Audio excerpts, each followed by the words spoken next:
নমস্কার, চন্দ্রিমা কিচেনে সবাইকে স্বাগত। আজ আমি তৈরি করে দেখাবো জয়নগরের মোয়া আসল রেসিপি।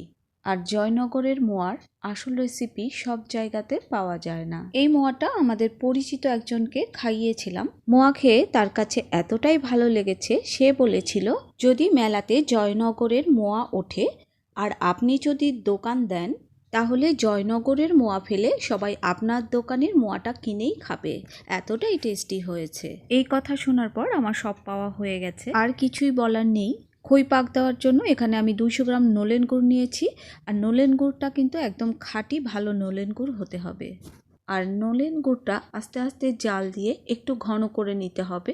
যখন দেখবেন দু হাতের মাঝে একতারের সৃষ্টি হয়েছে এই রকম, তখন বুঝবেন যে আপনার গুড়টা হয়ে গেছে। আপনারা প্রথমে দেখতে পেয়েছিলেন কিনা আমি বুঝতে পারিনি, এই জন্য আমি আবারও দেখাচ্ছি। দেখুন, ঠিক যখন এরকম দু হাতের মধ্যে একতারের সৃষ্টি হবে তখন বুঝবেন যে আপনার গুড়টা জাল দেওয়া হয়ে গেছে।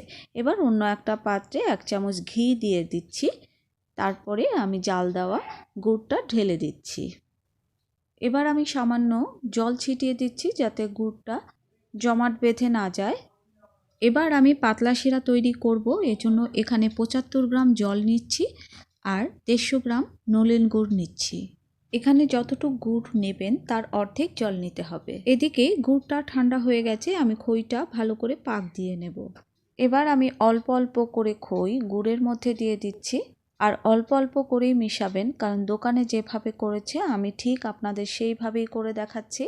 খইটা আমি 150 গ্রামের একটু বেশি নিয়েছি, আর এই খইটা হচ্ছে কনকচুর খই। এই মোয়াটা কনকচুর খই দিয়েই করা হয়, অন্য কোনো খই দিয়ে করলে কিন্তু জয়নগরের আসল মোয়ার স্বাদ পাবেন না। কারণ কনকচুর খইয়ের নিজস্ব একটা সুগন্ধ আছে, যেটা অন্য খই দিয়ে করলে কখনোই পাবেন না।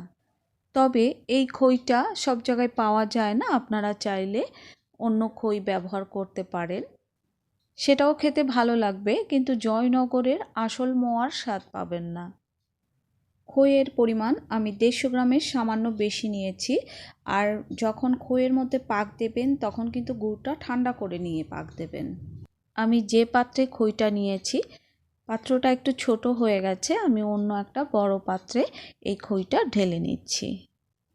খইটা পাক দেওয়া রেডি হয়ে গেছে আর একদম পারফেক্ট হয়েছে, ঝরঝরে হয়েছে। এদিকে পাতলা শিরাটা প্রায় ফুটে উঠেছে, এখন আমি শিরাটা নামিয়ে নেব। শিরা জাল দিয়ে ঘন করার কিন্তু কোনো প্রয়োজন নাই, এখানে আমাদের পাতলা শিরাটাই লাগবে। প্রথমে আমি শিরাটা নামিয়ে ঠান্ডা করে নেব, তারপর হাতা দিয়ে অল্প অল্প করে দিয়ে খইয়ের মধ্যে এভাবে মিশিয়ে নেব।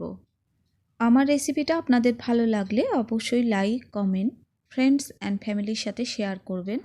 খইয়ের যে পাতলা শিরা অথবা পাতলা রস তৈরি করে রেখেছিলাম সেটা আমি খইয়ের মধ্যে অল্প অল্প করে মিশিয়ে দেব। গাঢ় গুড় বাইন্ডিংয়ের জন্য দেওয়া হয়, আর পাতলা গুড়টা সারা রাত ভিজিয়ে খই নরম করার জন্য দেওয়া হয়। এবার আমি সারা রাত ঢাকা দিয়ে রাখবো। আপনাদের হাতে যদি সময় না থাকে তাহলে অন্তত 4 ঘন্টা রেখে দিতে হবে। সারা রাত রাখলে অনেক বেশি ভালো হয়। সারা রাত রাখার পরে দেখুন খইগুলো কিন্তু নরম হয়ে গেছে, কিন্তু তারপরেও ঝরঝরে আছে। এবার মোয়া তৈরি করার জন্য আমি কিছু সিক্রেট উপকরণ মেশাবো। এজন্য দিয়ে দিচ্ছি 1 টেবিল চামচ ঘি। এবার ঘিটা দিয়ে ভালো করে মেখে নেব। ঠিক আমি যেভাবে মেখে নিচ্ছি আপনারাও ঠিক এইভাবেই মেখে নেবেন। কলকাতায় জয়নগরের মোয়া বিক্রি হয়, আমি খেয়েছি, কিন্তু জয়নগরের আসল মোয়াটা কলকাতাতে পাওয়া যায় না। এবার দিয়ে দিচ্ছি 1/2 কাপ মাওয়া। এবার দিয়ে দিচ্ছি 1/4 কাপ কাজু আর 1 মুঠো কিশমিশ। কাজু কিশমিশটা আপনারা আপনাদের পছন্দ মতো দিতে পারেন, কেটে কেটে ছোট করেও দিতে পারেন। ঠিক এইভাবে হাত দিয়ে সব মিশিয়ে নিতে হবে, আর হাতে মুঠো করে নিয়ে দেখতে হবে মোয়ার শেপ আসে কিনা। এবার দিয়ে দিচ্ছি 1/2 টিস্পুন এলাচ গুঁড়ো। আমি আরও 1/2 কাপ মাওয়া দিয়ে দিচ্ছি। এবার আবারও হাত দিয়ে ভালো করে মেখে নেব। এখানে মাওয়ার পরিমাণ আমি 150 গ্রাম দিয়েছি। এবার আমাকে নলেন গুড় মেশাতে হবে, কারণ মোয়ার পাকটা আনার জন্য নলেন গুড় মেশাতে হবে। এখন যে গুড়টা আমি মেশাবো সেটা কিন্তু মোটা নলেন গুড়টাই মেশাবো। আর এই নলেন গুড়টা কারো ক্ষেত্রে কম বেশি লাগতে পারে। আমি এখানে 1/4 কাপ নলেন গুড় দিয়ে দিচ্ছি। আর এই নলেন গুড়টা কিন্তু অবশ্যই একদম খাঁটি নলেন গুড়, মানে ভালো নলেন গুড় হতে হবে। এখন এটি মোয়া তৈরি করার জন্য রেডি হয়ে গেছে। দেখুন হাতের মুঠো দিয়ে মোয়া তৈরি করা যাচ্ছে খুব সহজেই। আর মোয়া তৈরির আগে হাতে অবশ্যই ঘি মেখে মোয়াটা তৈরি করতে হবে যদি আসল জয়নগরের মোয়া খেতে চান। আমি ঘিটা পরে গলিয়ে নিয়েছি, কারণ জমাট ঘি দিয়ে মোয়া করলে একটু অসুবিধা হচ্ছিল। আমার কি অসুবিধা বা সুবিধা হয় সেটা আমি আপনাদের সাথে শেয়ার করি এই জন্যই, যাতে আপনারা সুন্দরভাবে মোয়াটা তৈরি করতে পারেন। জয়নগরের মোয়া রেডি হয়ে গেল। আপনাদের সুবিধার্থে আমি আরও একটি মোয়া তৈরি করে দেখাচ্ছি। আপনারা যদি মিষ্টি রেসিপি পছন্দ করেন, আমার চ্যানেলে অনেক মিষ্টি রেসিপি দেওয়া আছে, আপনারা চাইলে দেখে নিতে পারেন। এভাবে আমি সবগুলো মোয়া তৈরি করে নেব। সবগুলো মোয়া তৈরি করার পর আবারও আমি ঘি হাতে মোয়াগুলো সুন্দর শেপ দিয়ে নেব।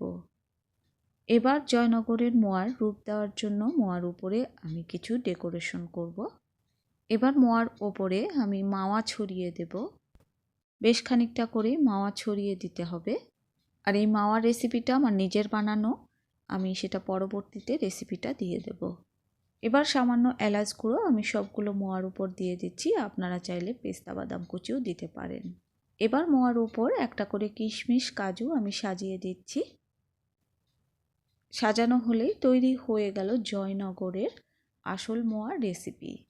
কথা দিচ্ছি, বাড়িতে এই রেসিপি তৈরি করলে জয়নগরের মোয়ার আসল স্বাদ পাবেন। সবাই সুস্থ থাকুন, ভালো থাকুন। আবার দেখা হবে অন্য কোনো